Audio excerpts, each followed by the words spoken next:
আসসালামু আলাইকুম। আজকে বানাচ্ছি বেলাবেলি ঝামেলা ছাড়াই একদম নরম ফুলকো তুলতুলে আটার রুটি। চলুন তাহলে ঝটপট বানিয়ে ফেলি।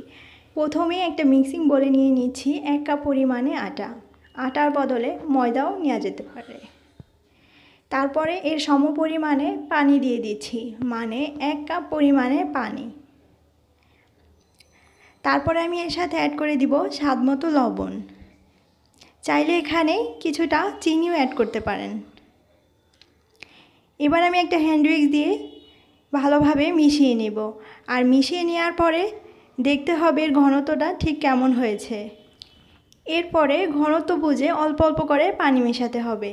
এই ব্যাটারটা হবে ঠিক এরকম, একদম ঘনও না আবার একদম পাতলাও না।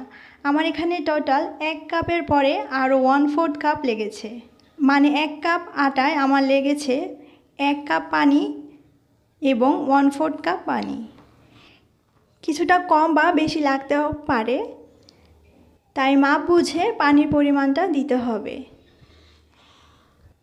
এবার কড়াইতে খুব অল্প পরিমাণে তেল ব্রাশ করে নিচ্ছি। আর কড়াইয়ের তাপ আছে একদমই লো। আর এই পর্যায়ে আমি 1 হাতা ব্যাটার দিয়ে এভাবে করে ঘুরিয়ে দিচ্ছি। চেষ্টা করবেন অবশ্যই ননস্টিক প্যান নেওয়ার জন্য। 10-15 সেকেন্ড পরে যখন উপরটা স্বচ্ছ হয়ে আসবে তখন উল্টে পাল্টে একটা স্প্যাচুলা বা খুন্তি দিয়ে কিংবা সুতি কাপড় দিয়ে চেপে চেপে উল্টে পাল্টে ছেঁকে নিতে হবে। কিছুক্ষণের মধ্যেই দেখা যাবে রুটি ফুলতে শুরু করেছে।